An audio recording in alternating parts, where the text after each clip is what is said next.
누가가 쓴 이 사도행전에 시작하는 양식에 좀 특별함이 있다라고 말씀을 드렸습니다.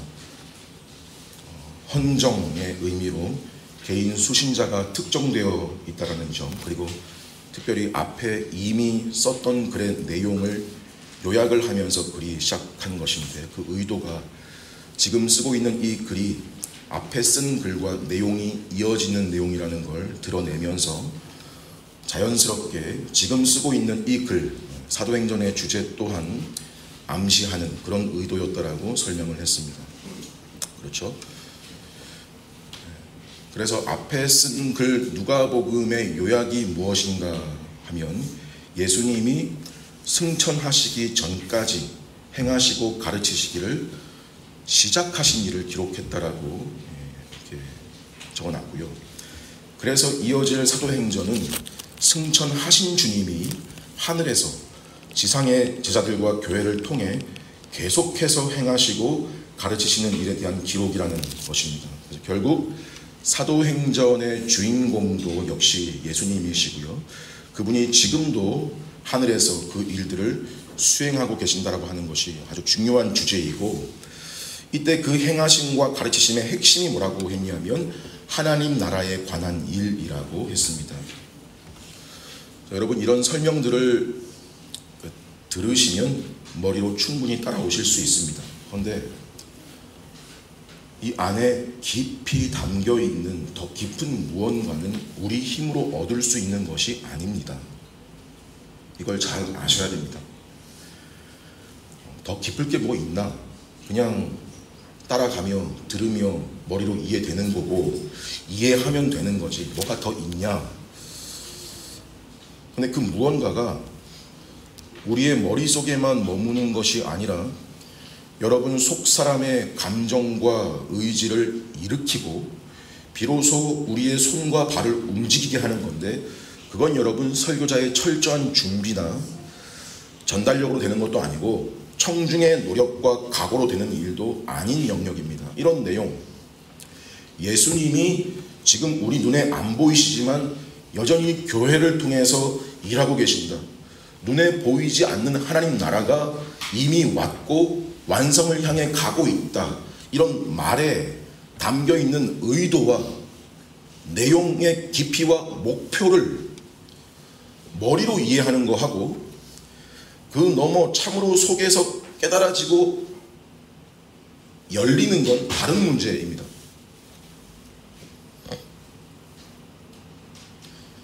근데 그 지점은 사람이 할 수 있는 영역이 아닙니다.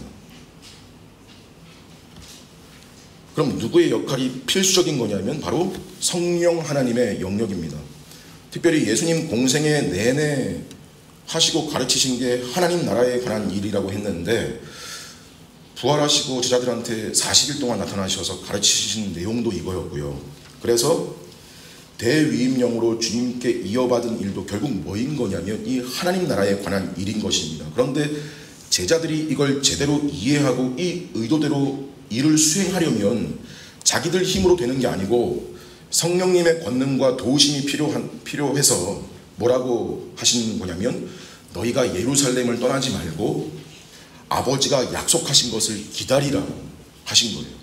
그리고 그 신약의 교회 시대를 열면서 공식적으로 강림하실 그 오순절 성령 강림 사건을 가리켜서 성령으로 침례를 받으리라 라고 표현하시고, 이 일이 구약의 이사야, 에스겔, 요엘과 같은 선지자들이 이미 예언한 일의 성취로서 가깝게는 침례 요한도 예언한 그 일이 일어날 거라고 말씀하신 것인데, 근데 이에 대한 제자들의 반응이 소개가 되는데요. 뭐예요?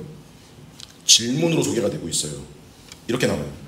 주께서 이스라엘 나라를 회복하심이 이때니까?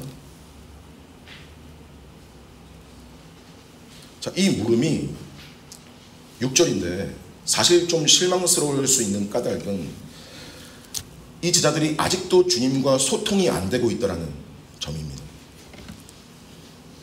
이때니까? 라고 시기를 물은 거잖아요. 시기를 물은 건 머지않아 약속한 성령이 임할 거니까 기다려라 라고 하니까, 그럼 그때가 바로 이때입니까? 무슨 때요? 이스라엘 나라를 회복하시는 때. 여러분 여태 주님이 가르치신 게 무슨 나라였냐면 하나님 나라였잖아요. 하나님 나라. 그걸 하나님 나라에 대한 일, 그걸 공생애 내내 가르치시고 부활하신 후에도 40일 동안 말하자면 특강을 해주신 거란 말이에요. 근데 그들은 그 하나님 나라를 자꾸 자기들 민족 이스라엘 나라로 대입시켜 들었단 말입니다.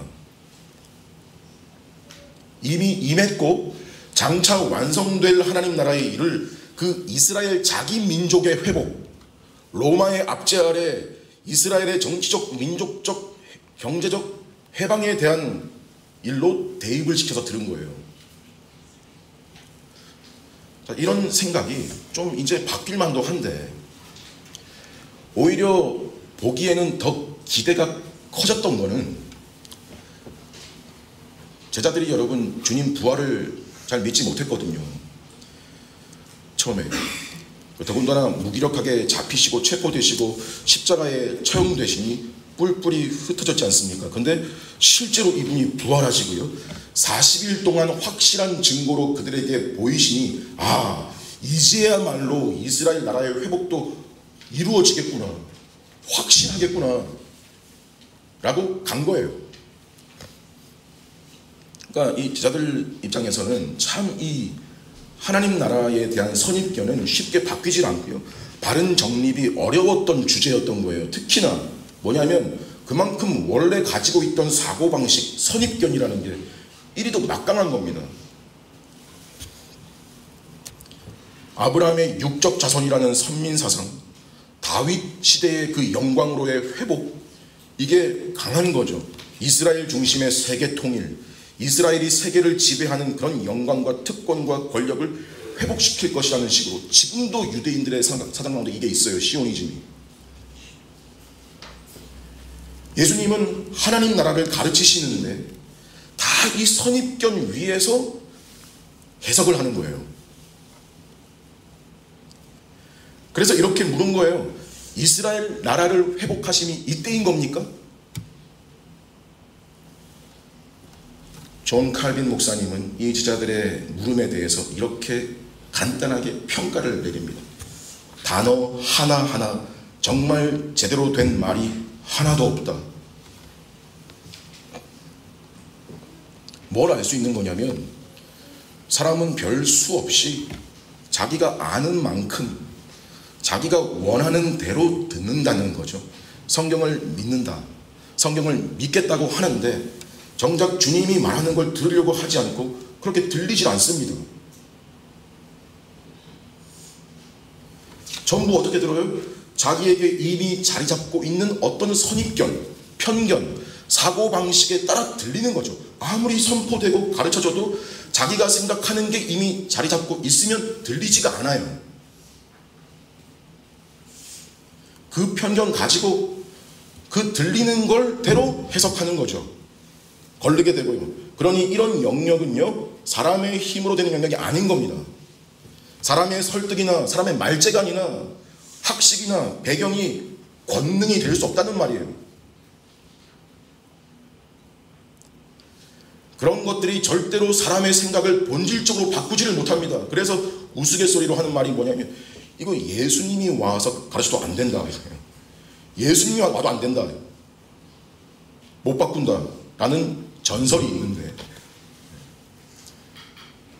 그런 말 나올 법한 게 실제로 예수님이 공생애 내내 가르쳐 오셨고 이 주제를 40일 동안 또 특강해 주셔도 그 가르침을 직접 들은 제자들이 3년 배우고 스승님 작별하는 그 자리에서 이런 한심한 소리를 하니까요. 근데 여러분 주님도 진짜 별 수 없는 분이시고 별 수 없었고 안 되는 분이었다면 여기서 화를 내는 거에 맞는 거예요. 속에 천불 난다고 가슴을 막 쳐야죠. 근데 주님은 꾸짖지 않으세요. 이런 제자들을 나무라지 않으세요. 바른 질문이 아닌데 그냥 유보시키시죠. 넘어가세요. 왜일까? 지금은 깨달을 수 없어도 때가 되면 반드시 깨닫게 된다. 언제? 오순절 성령이 이들에게 임하시면. 지금은 못 깨닫는 거 진리의 영이 오면 반드시 깨닫게 될 거라는 거 아시고 그냥 대답을 해주시는 거예요. 뭐라고 대답해 주세요? 제자들이 엉뚱한 걸 묻긴 물었지만 그래도 시기를 물었으니까 7절에 때와 시기는 아버지께서 자기의 권한에 두셨으니 너희가 알 바 아니요. 자, 이거는 하나님 나라의, 이스라엘 나라의 회복을 물어봤지만 예수님 원래의 주제, 하나님 나라의 완성이 자신의 재림, 다시 오실 때에 이루어진다라는 전제를 가지고 하신 말씀인 거예요. 여기서 때란 크로노스의 시간입니다. 일반적인 시간, 흘러가는 물리적인 시간을 말하고요.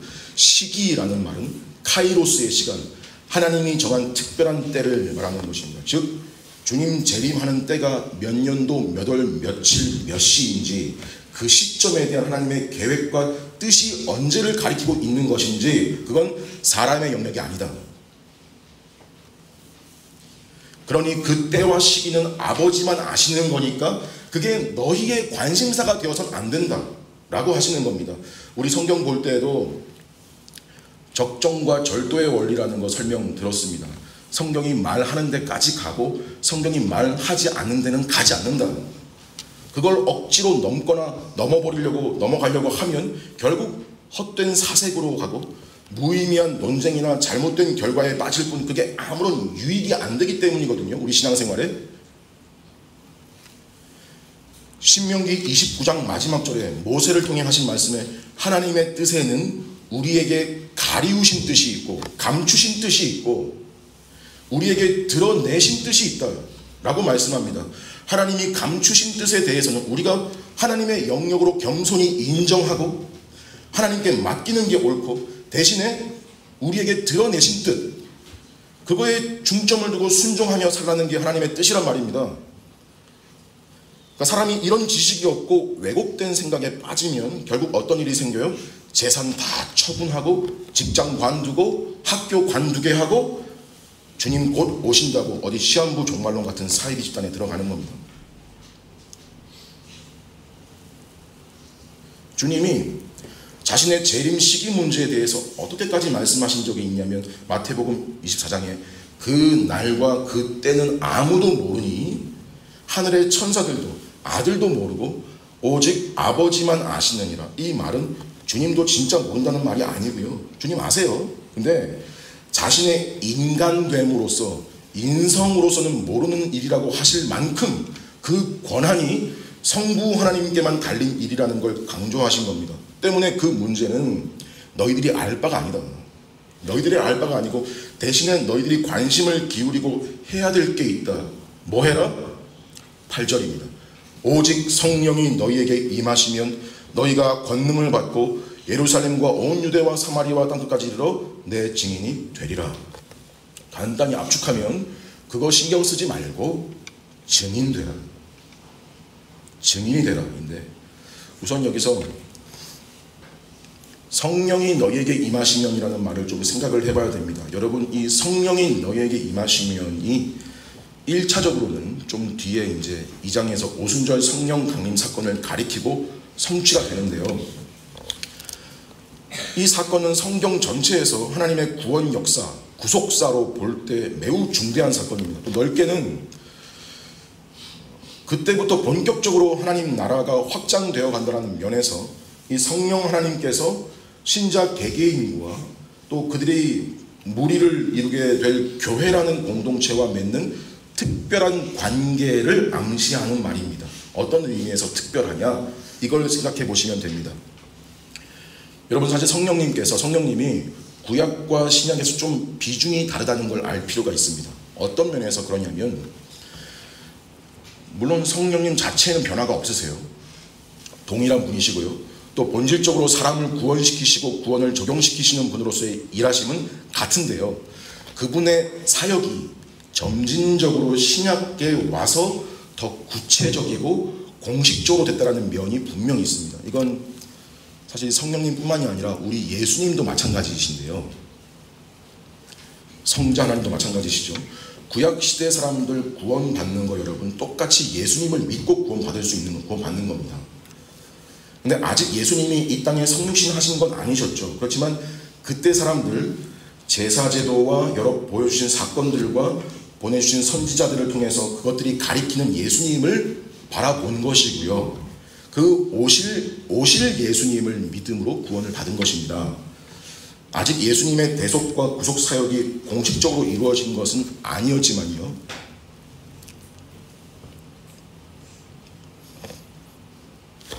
조금만 더 들어가 보겠습니다. 여기서 한 가지 짚어야 될 것은 구약 백성들이 예수님을 믿음으로 구원받았다라는 말은요, 구약 이스라엘 나라에 속한 그 이스라엘 백성들 전체에 해당되는 말이 아니었습니다. 아닙니다.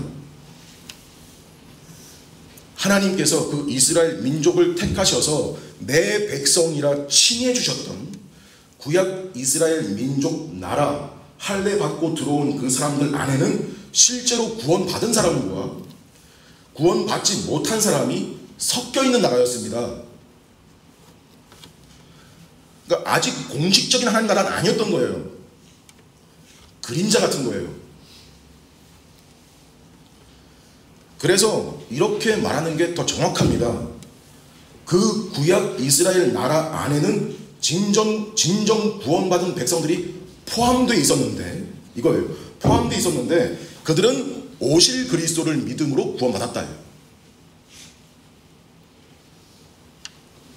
자, 이렇듯 오실 그리스도께서 구약 가운데 여러 예표로 그림자로 나타났고, 또 성자 하나님께서요, 구약에 보면 성육신 이전인데 자신의 참 백성에게 특별히 나타나시는 여호와의 사자로 표현된 현현의 사건들도 종종 등장합니다. 자, 이와 같이 우리 지금 얘기하고 있는 성령 하나님도 구약에서 여호와의 신 또는 하나님의 영이라는 표현으로 곳곳에 등장하십니다.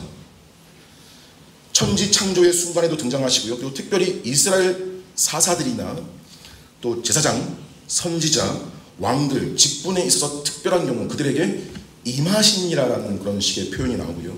일반 백성들에게도 성령님이 계셨지만 신약 시대에 비하면 그렇게 풍성한 의미로 표현되어 있질 않아요. 근데요, 신약으로 넘어오잖아요. 그리스도께서 참 제사장, 선지자, 왕의 직분으로 오신 이후에는요, 그분을 믿는 모든 자들에게 성령님께서 그 심령 안에 풍성히 거하시는데 어떻게 표현되냐면 생수로 표현돼서 마치 흘러 넘치는 분으로 표현을 합니다. 즉 삼위 하나님이 구속사 전체에 함께 역사하시지만 성령님에 대해서 약속된 분으로 표현하고, 주님이 특히 이분께 대해 하신 대표적인 말씀, 내가 떠나는 것이 너희에게 유익이다. 내가 떠나지 않으면 보혜사가 너희에게로 오지 않을 것이며 가면 내가 그를 너희에게로 보내리니, 이런 내용이 요한복음 14장에서 16장까지 계속 나와요.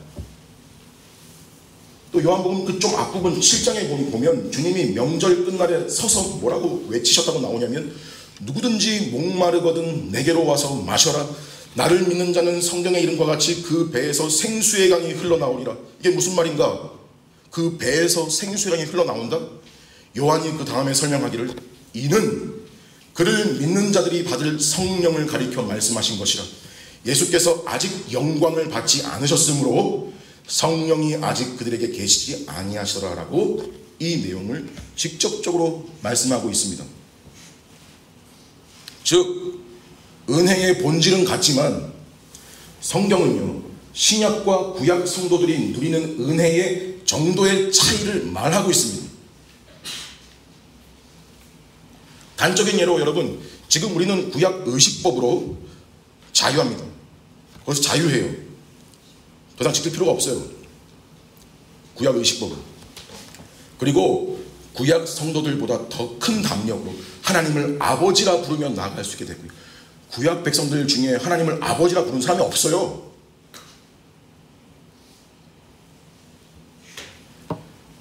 무엇보다 구약 성도들보다 더 충만하게 성령님과 교제할 수 있게 되었다라고 하는 겁니다. 그래서 예수님이 영광 받으시기 전, 즉 부활하시고 승천하시기 전에 성령의 역사가 없었다라는 게 아니라 새 언약 시대에 약속된 충만하고 강력한 의미로는 아직 계시지 않았다고 표현한 거예요. 오순절 성령 강림 사건을 기점으로 한 하나님의 계획이 있었고, 이제 이 예수님이 부활하시고 승천하신 이후에 공식적으로 이 하나님 나라가 출범하고 확장되어 가는 일에 이 성령께서 오순절에 강림하여 오심이 결정적인 일이라는 겁니다. 그래서 지금 주님이 오시면서, 주님이 이 땅 오실 때 처음 하신 말이 회개하라, 천국이, 하나님 나라가 가까웠다 외치시고부터 계속 말씀하는 하나님 나라라는 건 이스라엘 민족의 국가 개념이 아니죠. 하나님 나라는 이 세상에 속한 국가, 나라 개념이 아니라 하나님이 영원전 계획하신 나라, 구약에서 아브라함의 육적 자손으로서 할례받으면 들어왔던 나라에 실제로 구원받은 자도 구원받지 못한 자도 아브라함의 육적 자손이면 다 들어와서 섞여 있던 이스라엘 나라와는 성질이 다른, 자기 죄를 회개하고 그리스도를 믿음으로만 들어오는 전혀 새로운 나라, 새로운 새판, 새 시대에 대해서 말씀하신 겁니다. 이 나라는 인간의 힘과 제도를 빌려서 완성된 나라가 아닙니다. 구약 다니엘 선지자가 환상 중에 본 것과 같이 사람의 손으로 제조된 것이 아닌 그냥 자연적으로 뜨인 돌이 날아와서 세상 나라들을 파괴시키고 온 천지를 가득 채우는 바위가 되었던 것 같이 하나님의 능력으로 세워지는 나라, 이 나라를 세우시고 확장시키는 일은 누구를 사용하신다? 이 제자들, 그리고 이 제자들에게 복음을 전해 듣고 이 나라에 들어올 사람들, 그들을 가리켜 증인이라고 표현하는데, 그들이 뭐가 대단한 게 있고 볼 게 있어가지고 무려 하나님 나라를 세우는 일에 사용된다는 말인가? 갈릴리 사람들이. 그래서 뒤에 천사들도 이 사람들 뭐라고 부르냐면 갈릴리 사람들아 그러잖아요. 근데 이런 사람들이 뭘 어떻게 해요? 그러니까 성령이 임하시면 너희가 권능을 받고, 즉 이 사람들로 그 일이 된다는 게 아니고, 말하자면 성령님이 오시면 그분이 주시는 권능으로 무장을 시키신다는 그런 말입니다. 여기서 권능이라는 말은 헬라어 듀나미스라고 합니다. 폭발하다, 다이너마이트 같은 폭발을 의미하는 겁니다. 이게 뭐 이 사람들이 이 권능 받으면 세상에서 다 때려 부수는 사람들이다 그런 말이 아니고, 이 땅에 세상 나라 위에 여전히 살아가지만 하나님 나라에 들어온 그들에게 부여되고 또 행사할 권세라는 것이 그 정도의 위력을 가진 권세라는 말입니다. 그래서 뭐예요? 그 날과 때에 관심 갖지 말고 뭐 해라? 내 증인이 되라. 언제? 성령이 너희에게 임하시면 너희가 권능을 받을 것인데 땅끝까지 이르러 내 증인 되라. 여기 명령문처럼 읽혀지는 것 같지만 원문에 보면 미래 서술형입니다. 내 증인이 될 것이다. 약속에 가깝습니다. 당시 사도행전 배경에는 이 성령의 권능이 시각적인 능력으로도 나타났습니다. 왜냐하면 성경이 아직 완성이 안 됐던 때고, 계시, 특별 계시가 완성이 안 된 시기잖아요. 신약 성경은 아직 집필도 시작하기 전이었고, 더구나 교회가 처음 세워지는 시기였기 때문에 성령님의 능력이 어떤 초자연적인 일로 표현되기도 했고 신비한 일로 나타나기도 했습니다. 그게 필요했던 시대였던 거예요. 하지만 지금 우리에게는 온전한 특별 계시인 성경도 있고, 성령님이 그 말씀을 깨닫게 해주시고 말씀대로 살 힘도 주시고, 기적이 물론 일어날 수 있고 일어나겠지만 하나님은 섭리를 거스르는 분이, 일반적인 원칙을 거스를 수 있는 분이시니까, 기적 일으키실 수 있는 분이시니까. 하지만 우리에게 주어진 일반적인 것은 특별 계시의 완성을 붙잡고 그 성경 안에서 해석하고 우리의 삶을 점검하고 살아가는 것. 성령님이 그 말씀을 깨닫게 해주시고 말씀대로 살 힘도 주시고 내주하시며 충만한 교제 가운데 있는 그런 시대에 있는 우리에게 그럼 권능이라는 게 뭘까? 그 답이 증인이라고 하는 말에 담겨 있습니다. 증인이라는 말은 헬라어 마르튀스라고 하고요, 복수형으로는 마르튀레스라고 하는데 쉽게 보고 들은 걸 말하는 사람입니다. 보고 들은 걸 말하는 사람, 마르튀스, 사람들, 마르튀레스. 자, 또 이 단어에는 증인 말고요, 순교자라는 의미도 있습니다. 증인이라고 하는 건 어떤 사건을 직접 봤다, 들었다, 내가 그 자리에 있었다, 그 일이 틀림없다 할 수 있는 사람을 가리킵니다. 누군가 이 증인이라는 말을 직접 소개한 것이 이 누가복음 24장에 있는데요. 들어보세요. 이에 그들의 마음을 열어 성경을 깨닫게 하시고 그리스도가 고난을 받고 제3일에 부활할 것과 또 그의 이름으로 죄사함을 받게 하는 회개가 예루살렘에서 시작하여 모든 족속에게 전파될 것이 기록되었으니 너희는 이 모든 일의 증인이라. 즉 그리스도가 고난받으신 것, 죽으시고 부활하신 것, 그리고 예루살렘에서 회개가 시작돼서 모든 족속에게로 전파되는 것, 이 일의 증인이라는 거고요. 무엇보다 이 모든 일이 기록되었으니, 즉 기록된 것이 성취된 일들인데 이걸 너희가 직접 봤다 이거예요. 직접 보고 들었다 이 말입니다. 자, 이 말은 지금 우리에게도 연결되는 내용입니다. 우리는 그 일을 직접 보고 들은 건 아니죠. 우리 그런 사람들 아닙니다. 직접 못 봤어요. 직접 들은 적 없어요. 우리는 엄밀히 말하면 기록을 보고 그 기록에 대해서 들어서 믿는 사람들이에요. 하지만 뭡니까? 직접 본 것도 직접 들은 적도 없지만 기록된 하나님의 말씀을 보고 그것을 직접 보고 들은 것보다 더 확고한 증거가 바로 우리 안에 있는 믿음입니다. 오히려 주님은 직접 본 것도 아닌데 믿는 이런 자들을 가리켜서 복되다라고 평가하셨죠.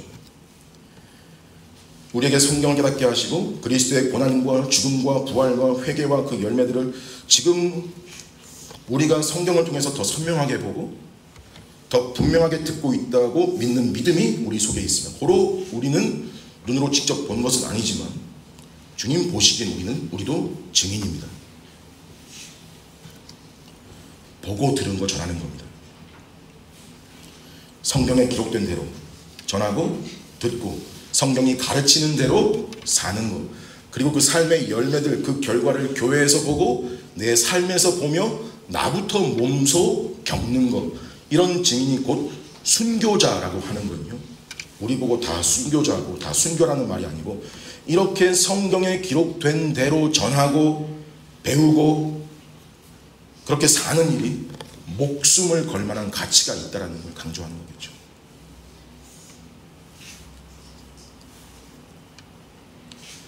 그러니 증인이라는 건 여러분 단지 교회 다니고 와서 설교 듣는 행위 정도로 되는 게 아닙니다. 성령님이 깨닫게 해주시는 진리를 자기 생명처럼 귀하게 여기고 성령께서 주시는 힘으로 내가 그리스도의 죽음과 부활에 동참한 자라는 표가 삶에 실제로 나타나면 집에서 일터에서 자녀들이 나를 볼 때, 예수 안 믿는 아내가 나를 볼 때, 사람들이 나를 볼 때, 아, 하나님 나라라는 게 있겠구나.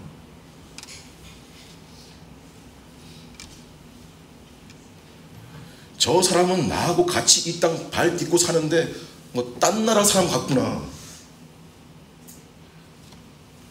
이러면요, 여러분, 그게 권능이고요. 그게 증인으로 영향력을 끼치고 있는 거고, 근데 그게 우리의 생명을 걸 만한 일이라는 거예요.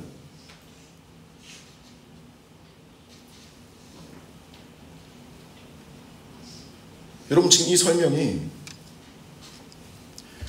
지금 이게 제3자, 우리 말고 특출난 사람 이야기하는 것이 아니고 우리 이야기하는 겁니다. 제자로 예수 믿는다는 사람의 일반적인 삶의 양상으로, 일반적인 태도로 말씀드리는 겁니다.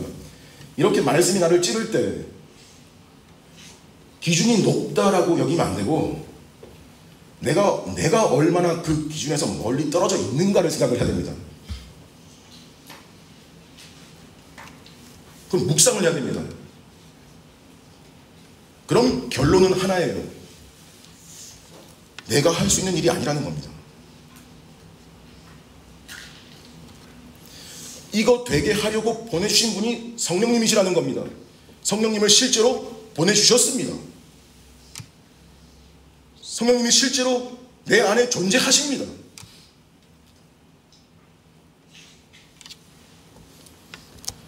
그래서 이런 가르침이 이게 우리의 마음을 무겁게 하려고 하는 말도 아니고 우리를 부담스럽게 만드는 말도 아니라 정말 제자요 증인은 이럴 때 뭘 하냐면 바로 기도를 하는 겁니다.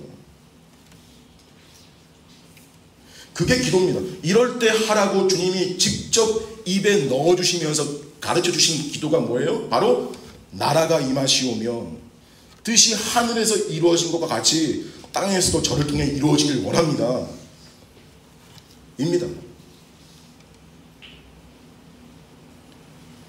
신자는요, 이 기도를요, 진심을 다해 하는 사람입니다.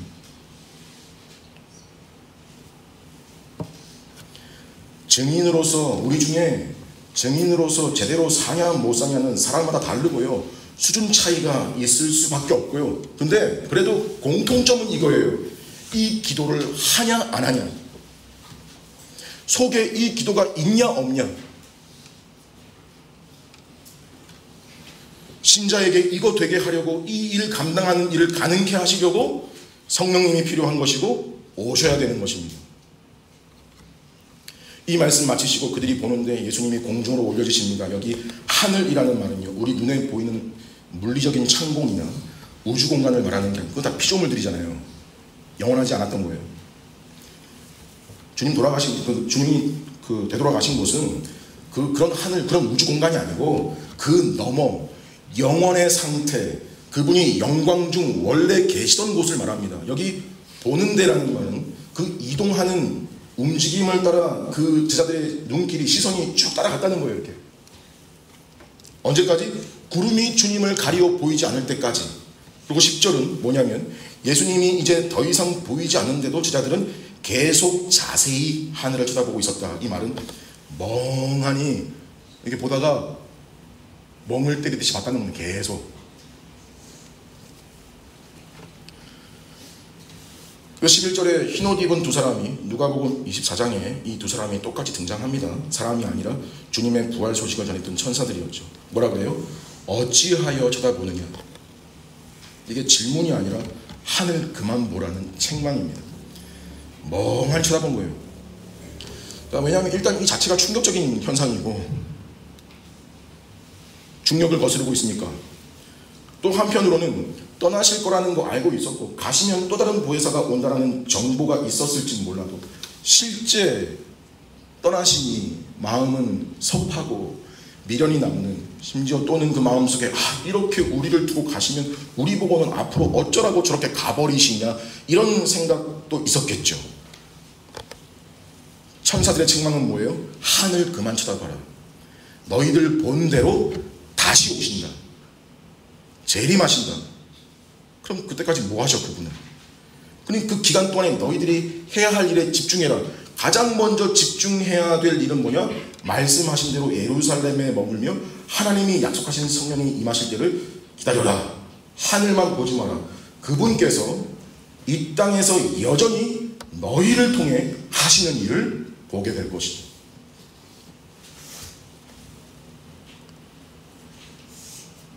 지금도 하늘에서 선지자, 제사장, 왕 직분을 수행하고 계십니다.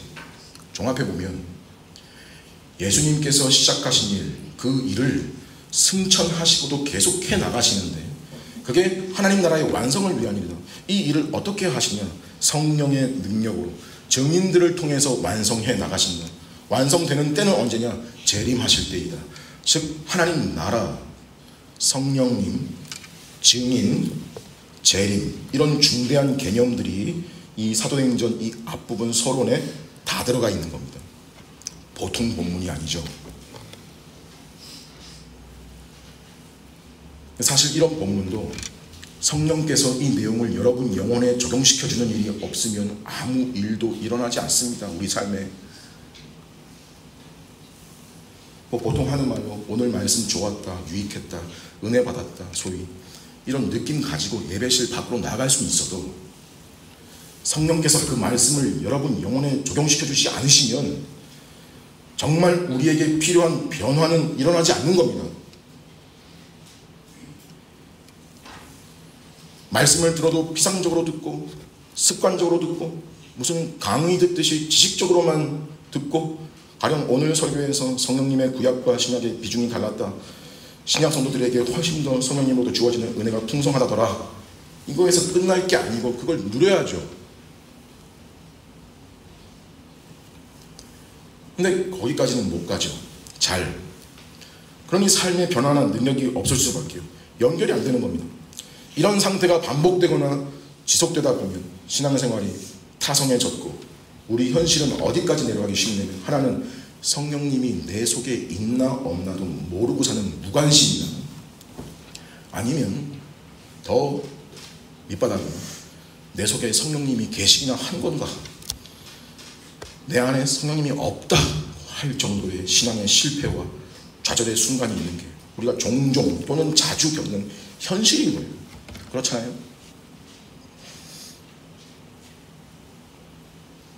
계신 줄 아는데 머리로 마치 안 계신 것 같은 상태, 아니면 실제로 안 계시거나,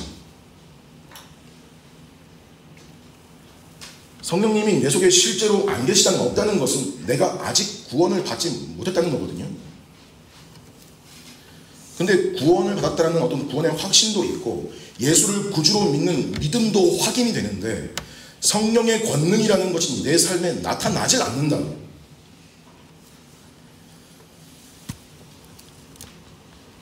여러분, 이건 좀 다른 문제인데, 이건 말하자면 성령 충만에 대한 문제입니다. 성령님이 한번 오셔서 우리 안에 계속 계시는 것을 성령님의 내주, 성령의 내주라고 합니다. 떠나지 않으시고 뭐 집 드나들듯이 나갔다 들어왔다 그러는 게 아니고 계속 거하시는 것, 이걸 내주, 내 안에 사신다 이 말이에요. 네, 성령의 내주와 성령 충만은 구별해서 생각을 해야 되는데, 즉 성령께서 내 속에 내주하셔도 성령 충만의 상태는 아닐 수 있습니다. 성령 충만은 쉽게 말해 내가 얼마나 성령님의 영향을 받느냐, 얼마나 그분의 지배를 받고 사는가의 문제입니다. 내 상태에 따라 달라질 수 있는데, 성령의 내주와 구별되지만 성령을 모신 사람이라면 누구나 추구해야 되고 순종해야 될 명령입니다. 은혜로 주어지는 건데 명령으로 또 제시가 되고 있습니다. 성도가 성령 충만하지 않으면 내주하시는 성령님이 근심하신다라고 그러고요. 성경에 또 뭘 하신다고 하냐면 성도를 떠나버리신다라고 그러지 않고, 로마서 8장 26절 말씀에 이와 같이 성령도 우리 연약함을 도우시나니 우리는 마땅히 기도할 바를 알지 못하나 오직 성령이 말할 수 없는 탄식으로 우리를 위하여 친히 간구하시느니라. 신약 성경에 이 성령 충만이라는 말이 명령으로 나오는 건 딱 한 군데입니다. 바울이 에베소 교회에 보내는 편지에 오직 성령의 충만함을 받아라, 에베소 5장 18절 말씀에 나오는데요. 바울도 사람인데 사람들한테 성령님을 받아라 라고 하니까, 뭔 성령님이 물건도 아니고 자기가 주는 것이 그냥 받아라 하니까 좀, 그래서 원문을 보면 이런 의미에 가깝습니다. 성령 안에서 채워져 가라. 채워져 간다. 성령님으로, 성령님 안에서 채워져 간다. 그게 뭔가? 그 5장 뒷부분에 보면 나오는 말씀이 이런 거예요. 서로 말씀으로 권면하고 범사에 항상 감사하며 피차 서로 복종하는 것. 피차 복종하는 것. 당시 사회적으로도 유독 무조건적이었던 세 가지가 뭐냐면요, 아내가 남편한테 복종하는 거, 종이 상전한테 복종하는 거, 자녀가 부모한테 복종하는 거. 이건 너무도 당연한 거였어요. 근데 매우 놀라운 말씀이 이게 뭐냐면 서로 복종해라. 이건 당시에는 듣도 보도 못한 말인 겁니다. 근데 정확히 보면 그리스도를 경외함으로 서로 복종해라 이런 거예요. 아내가 말하는 게 하나님 말씀에 더 맞으면 복종한다. 누구의 말이라도, 종이 말해도, 애가 말해도 그게 성경에 맞으면 복종한다. 이게 성령 충만하면 마땅히 되는 일이고 성령으로 채워져가는 열매라는 거죠. 그래서 뒤에 이어서 나오는 말이 뭐냐면 익숙한 흐름이에요. 이게 아내들이여 자기 남편에게 복종해라. 남편들아 자기 아내를 사랑해라. 자녀들아 주 안에서 너희 부모에게 순종해라. 또 부모들아 너희 자녀를 노엽게 하지 말고 오직 주의 교훈과 훈계로 양육해라. 종들아 상전에게 순종해라. 상전들아 너희도 위협을 그쳐라. 네, 이런 얘기예요. 성령 충만 말하면서 성령 충만, 성령의 권능이라는 건 뭐 특별한, 대단한 그런 게 아니고 은사도 아니고, 그건 또 구별돼요. 성령 충만이랑 성령의 은사는. 이런 가정이나 노사 관계에서 여러분 사람같이 사는 거, 사람답게 사는 거. 하나님이 사람을 지으셨잖아요. 그 하나님이 사람 지으실 때 그 목표와 목적대로 사는 게 사람다운 거잖아요. 그러는 거, 그리스도를 닮는 거, 그게 말하자면 성령 충만의 양상이고 성령이 임하시면 나타난다는 권능이란 말입니다. 다 명령문인데 사실 다 열매예요. 그 열매를 보고 그 나무를 알지니입니다. 성령 충만은 방언, 은사, 병고침, 그게 아니라 예배와 삶의 변화다. 성령 충만은 방언, 은사 이런 게 아니라 부부싸움 하지 않는 거다. 정답입니다. 정확한 말입니다. 이걸 하셔야 됩니다. 이걸 하려고 해야, 이걸 해야 몸부림쳐야 증인이고, 이게 하나님 나라의 일이 여러분들의 현실에 펼쳐지는 방식입니다. 근데 여러분, 이렇게 할 수 있는 가능성이라는 게, 능력이 근원적으로 어디서 출발하냐면 진리를 깨닫는 데서 그 능력이 나옵니다. 진리를 깨닫는다는 건 지식으로만 하는 게 아닙니다. 지식과 더불어 감정과 우리의 의지에까지 연결되는 게 진리를 깨닫는다는 말의 실체입니다.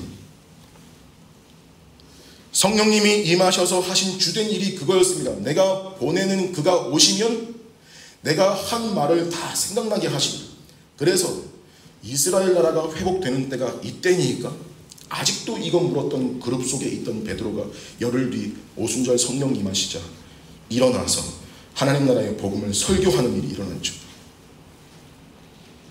또 어떤 양상을 보였어요? 세상이 두렵지가 않아요. 의연함이라고나 할까요? 자신감 있고 용맹스러운 것 같아 보여도 그게, 그 모습이 자신감이 없어 그러는 걸 수도 있어요. 겉으로 보기에. 근데 의연함이 생겨요. 어디서 마음속에서부터 의연함이 올라오는 거예요. 그게 생겨요. 과거에 세상이 무서워서 부인하고 달아났던 사람들이 이제는 공회에 끌려가서 하는 말이, 하나님 앞에서 너희의 말 듣는 것이 하나님 말 듣는 것보다 옳은가 판단하라. 우리는 보고 들은 걸 말하지 않을 수 없다. 우린 너희 말이 아니라 하나님 말씀대로 하겠다. 이 가치관, 이 사고방식이 다름 아닌 성령이 너희에게 임하시면 너희가 권능을 받고, 이게 성령의 권능이라는 걸 보여주는 게 사도행전이에요.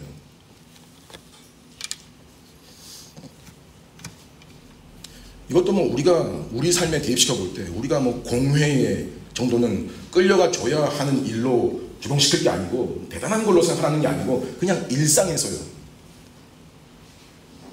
여러분들의 그냥 일상에서요. 성령의 지배를 받지 않으면 뭐에도 흔들리냐면요, 세상에서 자주 하는 말,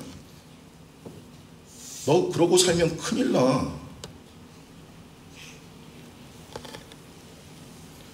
너 이 세상에서 그럼 약하면 너 죽어.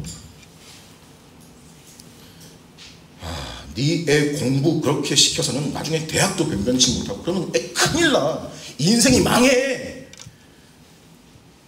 아주 치가 떨려요, 진짜.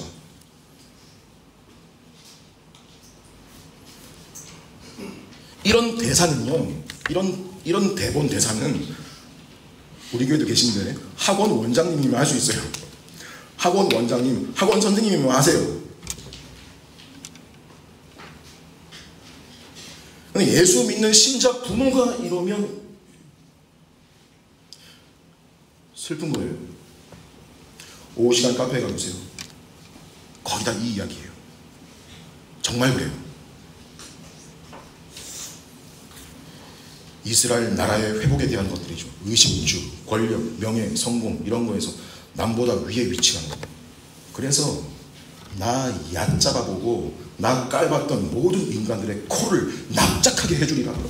길을 아주 꺾어놓게 해보라. 신자 속에 이런 가치관이 그를 지배하고 있으면 여러분 그것도 술 취함이에요. 방탕함이에요. 눈이 가려져 있는 거예요. 그러니까 우리 삶이 여기 이 땅이 전부고 이게 다이고 눈에 보이는 것이 전부면 그게 맞을 수 있어요. 그 말도. 근데 그게 아니잖아요. 성령이 임하셔서 권능을 받은 증인이 그런 거에 쫄리고 망한다고 생각하겠습니까? 아니겠죠. 성령이 너희에게 임하시면 너희가 권능을 받고는 여러분 하고 있는 거 다 건다. 공부 대충이나 이런 말 아니에요. 열심히 하고 최선을 다하는 게 맞아요. 열심히 하는 거 좋고 맞습니다. 근데 무엇을 위해 하냐에 달려있는 겁니다. 무엇을 위해 하냐에 의해 달라집니다. 그게 아니라면 접을 줄도 아는 겁니다.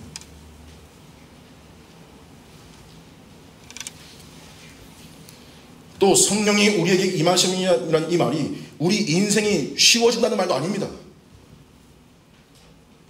오히려 부딪히고 충돌되고 어려움 여간 있는 게 아닙니다. 근데 그걸 바라보는 이해가 달라집니다. 시각이 달라집니다. 그러니 기도도 달라집니다. 제 안에 내주하시는 성령님, 제 속에 내주하시며 저를 위해 기도하시는 성령님의 존재를 제가 더 분명히 알게 하소서. 성령님, 제 귀에 말씀이 들리게 하시고 깨닫게 해주시고 이해하게 해주셔서 그 말씀이 지식을 넘어 경험이 되고 삶이 되고 능력이 되게 저를 조명하여 주세요. 제 눈을 열어 보게 해주세요. 그 본 것과 들은 것 가지고 제가 증인으로 살게 해주세요. 제 삶에 좀 의연하게 세상을 바라볼 수 있게 해주세요. 제 삶에서 그런 권능이 나타나게 해주세요. 그럼 그렇게 자기 자녀가 기도하면 그거 달라는데 하나님께서 돌을 주시고 뱀을 주시겠습니까? 전갈을 주시겠습니까? 안 그러시대요. 하나님이. 그거 구하면 꾸짖지 않으시고 후히 주시는 하나님께서 후히 주시겠다고 약속이 적혀 있어요. 마음으로 기도하시고 입을 열어 기도하시고 시간을 정해 기도하십시오. 혼자도 기도하시고 자녀들과도 함께 이걸 구하십시오. 여러분, 교회는요 이런 사람들을 불러 모아주신 곳을 교회라고 하는 겁니다. 제자들, 증인들, 여기에 신앙의 동지가 생기고 서로를 이해하는 게 가능해집니다. 저 사람도 나와 똑같은 인간이다. 나랑 똑같이 삶 속에서 발버둥 치다가 예배드리러 나온 사람이다. 같은 고난과 같은 현실에서 발버둥 치고 있는 사람인데 나와 같은 경험 가지고 여기에 나와 있는 사람이라는 이해심이 생기고 아량이 생기고 용서가 가능해지고 양보가 생기고 이게 없으면 짜증이 나고 이해가 안 되고 저 인간은 대체 왜 저렇고 살지? 왜 저러지? 이해가 안 돼. 이것뿐이게 되는 거예요. 우리 속에서도.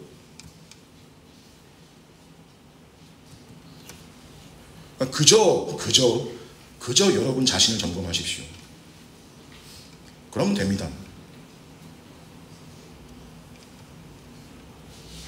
지금껏 세상 가치관, 사고방식에 너무 노출되어 온 나 자신이고 너무 영향을 많이 받아서 주님의 죽음과 부활을 경험하고도 이스라엘의 회복이 이때입니까? 라고 물었던 자들같이 내가 갈망하고 있는 게 뭔지, 내가 속으로 소원하고 있는 게 뭔지, 그게 내 속에 계시는 성령님도 함께 원하시는 일인지, 성령님도 동의하시는 내용인지 생각해보면 됩니다. 각자가.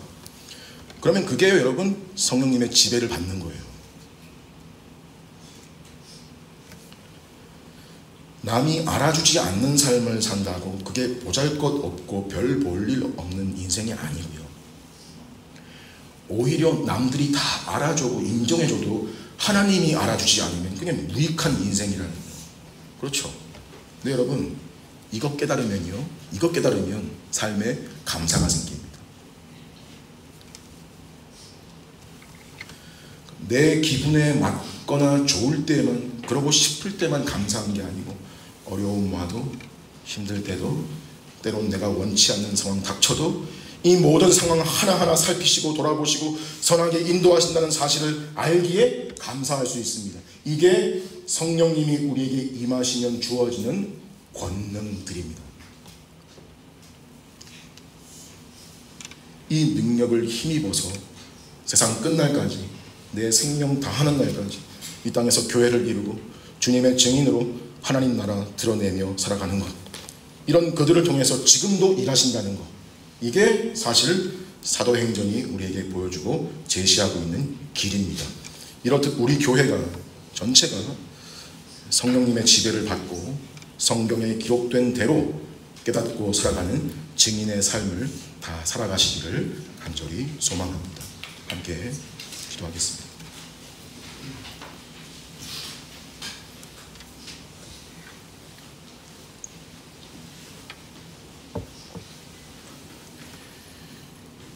하나님 아버지, 영원전에 계획하신 하나님 나라를 이 땅에 이루시고 마지막 완성을 향해 가고 있음을 보게 하시니 감사합니다. 우리가 이 현실 속에서 이 나라에 속한 사람으로 성령님이 주시는 권능으로 삶을 살기를 바랍니다.